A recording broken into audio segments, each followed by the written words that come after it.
Hello, this is Watch All About, and in this watch review we're looking at a Dreyfuss & Co. watch, namely the Seafarer Dual Time, which is quite a popular watch. I see it quite regularly on websites, etc. The RRP is £525.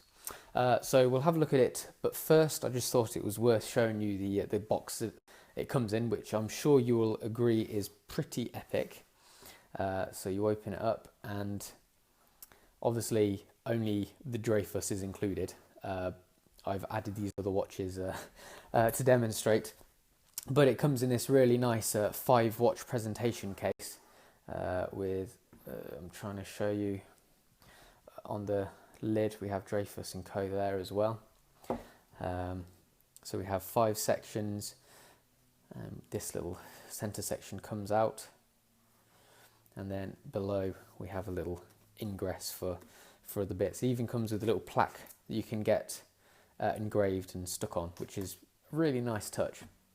So I'm pretty impressed with the case. It's really nice wood. This is very nicely done as well. So that is pretty impressive. So a good start. So the one thing actually is these are massive cushions though. You have to really squeeze the watches on really tight, and as you can see it leaves a bit of a dent because they're so huge, which is a bit of a bummer, but never mind. It comes with a nice little tag as well. There's a Seafarer, and that's pretty cool as well.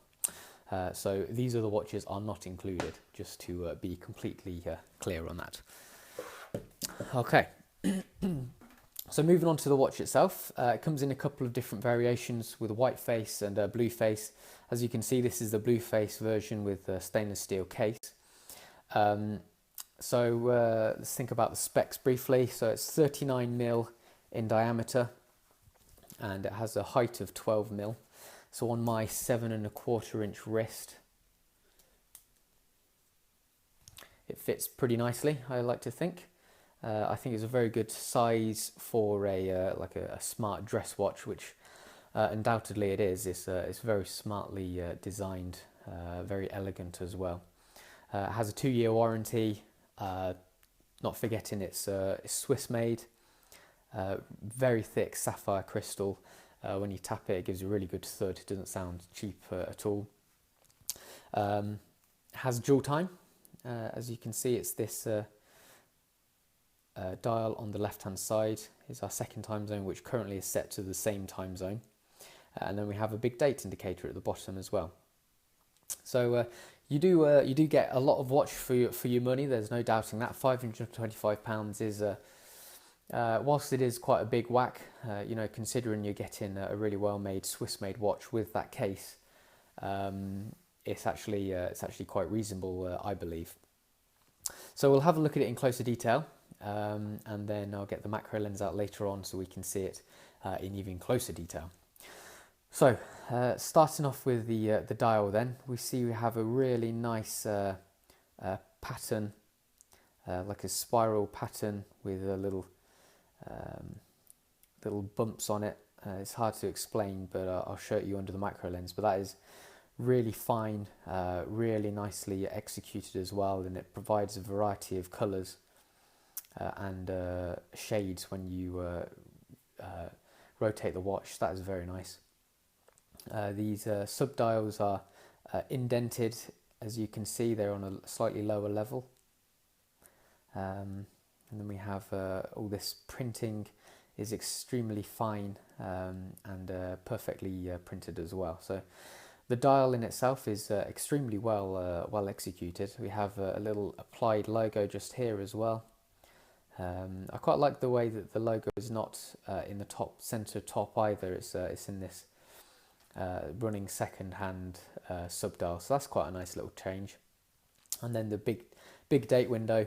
You don't see big dates too often, so again that's quite a cool little touch.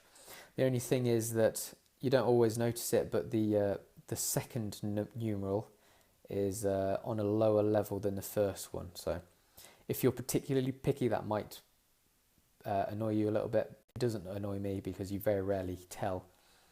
Say for instance you're looking at it straight on like that, it looks perfectly fine. but if you do look at it really close up, then you can ever so slightly tell. And then we have Fabrik in Suisse at the bottom there, made in Switzerland. The hands are very smart, sword-like, and pitched as well. So they provide a variety of reflections based on the light, which is a nice little touch. And then this second time zone, the actual colour of the hands is slightly different, more of like a brass colour rather than the straight stainless steel. So provides a little bit of a difference there. So that's nice. So the dial in itself, I think, is really well designed, perfectly made as well. You can't really complain. So yeah, I really like it. Moving on to the case then. The case is completely polished. And it has a domed sapphire crystal on top as well. You can see it. See it's domed there, so visibility is restricted from about that angle.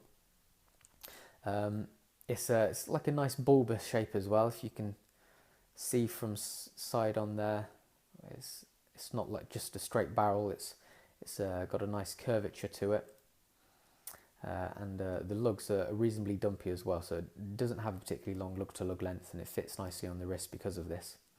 A very flat bottom as well, but the case back is it's quite a unusual shape as well. You see how it's not just simple and round. It's got these almost pointy corners here with the screws on. Let me just give that a bit of a wipe with the few details there, and the logo etched in the back, which is quite reasonably deep. It's done well, and it looks nice as well. Just finally on the case, here's the crown. Very nice signed tip as well. Feels a bit plasticky, but it looks really good. So you can just pull it out. It's like an onion shaped crown. So there we go. Nice to change. It's just a push-pull crown. Good grip. And then this little pusher here is for the second time zone. So again, that's very nicely made. The whole case is pretty flawless. In all honesty, you can't really ask for more. It's perfectly machined and very well finished. Okay, so the leather strap is also very high quality. I mean, these are all things that you'd come to expect for a watch costing over £500. It's like a patent leather with a alligator stamp to it. It is very soft, and you can see on the underside we have the logo on that side and Dreyfuss and Co on the shorter side, and it's just very comfortable. So fits the wrist very well. The buckle, the butterfly clasp, is also very well made. Nice little touch here that we have Dreyfuss and Co engraved on that side, on that wing. So if I just shut it up.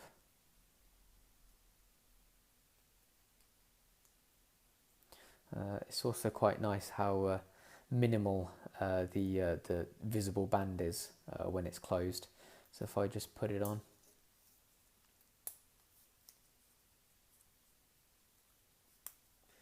You'll be able to see what it looks like. So there we go. So we have the two buttons are slightly visible, and we have this band with the logo on, which is it's quite nice when you compare it to the standard thick band that you would have maybe with the logo on. Something a little bit different, and it does look pretty good, and that engraving is nice and deep as well. The problem is that it's polished to match the case, but it can scratch pretty easily. I mean, you'll see it later on, but I've already scratched that, and I've not particularly been wearing it a great amount. So that's just something that will naturally get scratched up, mainly from desk diving marks from when you're work, for instance. Okay, so there we go. It's Swiss made, so the movement is obviously Swiss. It's extremely difficult finding any details on the specs of this watch, so I can't actually say what the movement is, unfortunately. But obviously, because it's made in Switzerland, it is a Swiss-made watch, What that movement is for sure, I can't tell you right now, but maybe I'll do a little bit more research on it. Okay, so let me just get the macro lens on and we'll have a look at it in closer detail.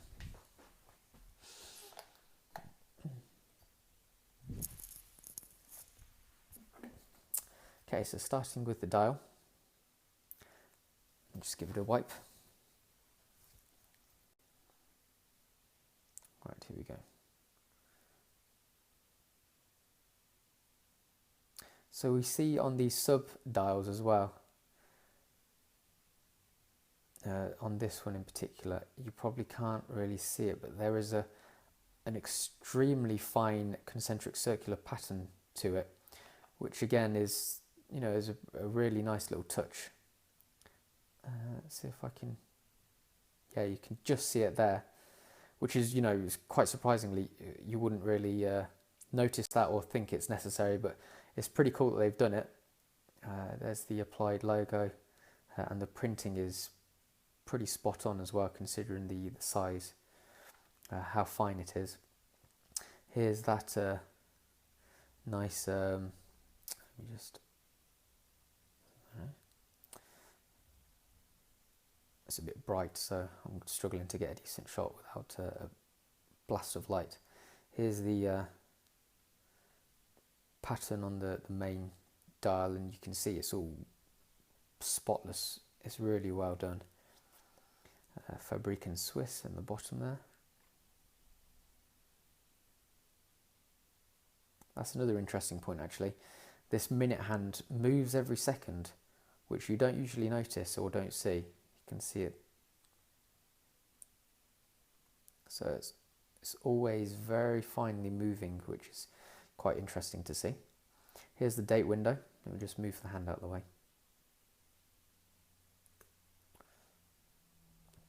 There's a date window, very nicely done. And you can see there the two different layers. If I try and get you an angle, you can see the little window there for the second numeral. It's quite clever really, it's quite ingenious. Look at these hands. Again, pretty well made, pretty flawless. And then here's the difference in colour. You can see the difference between the two hands there. And again, this printing is all very fine and delicate as well. One thing you don't really notice is this, the main dial pattern continues outside of the minute track as well. I'm trying to get a decent shot of it, but I'm really struggling. Here you can sort of see it all the way around just the outside of the date track, which again is a nice little touch and one you wouldn't really expect. So they have put a lot of effort and thought into this style, so it is quite impressive. Okay, let me just give the case a quick wipe and I'll show you the case. So here's the polished finishing to the bezel, very mirror-like, pretty spotless. Machining is all excellent.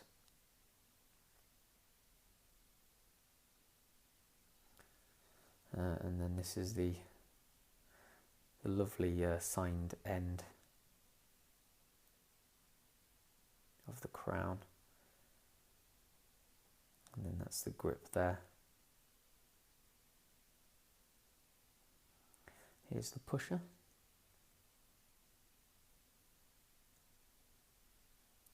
Can't really find any fault with it at all. And then the case back. Here's the unusual corner with the screw in. Quite a unique shape really. And then we have the logo pretty deeply etched, as you can see. Everything's nice and well made and high quality.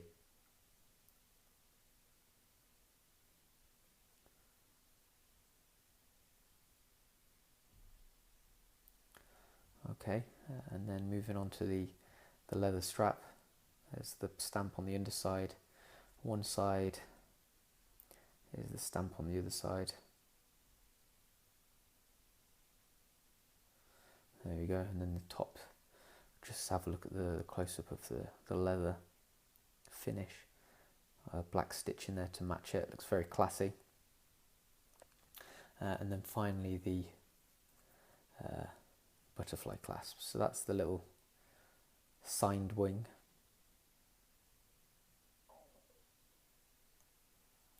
Here's the main section. All polished this is.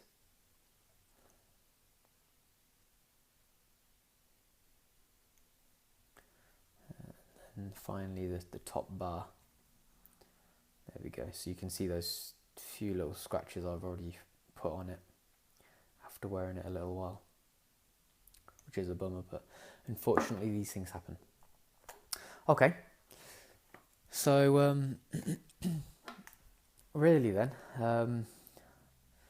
£525, you know, there's no denying that that is a lot of money, but again, you do get a lot of watch for your money. That case, let me just show you the case again. The case is astounding, really. It's beautiful. The box, the wood is delicious, and because it's got 5 slots in there, it makes you want to buy more watches. So that's never an issue, really. That's another positive. But the watch itself, extremely well made. You can tell it's excellent quality just by the feel of the thing, the weight. You know, when you tap it, it doesn't sound tinny or anything. It gives a really good, solid, dependable thud, and it just gives you the feeling that it will last for many, many years. It's really well made. The design is spot on as well. It looks great in a suit. So if you're dressing up nice and smart, it also looks great on in a more casual setting. So they've got a few different bases covered there as well. So it is a very impressive watch. So if you know, if it floats your boat, if you have the need for a dual time as well, then I would highly recommend this Dreyfuss & Co. Seafarer dual time. Okay, so this was the Dreyfuss & Co. Seafarer dual time, and that's what it's all about.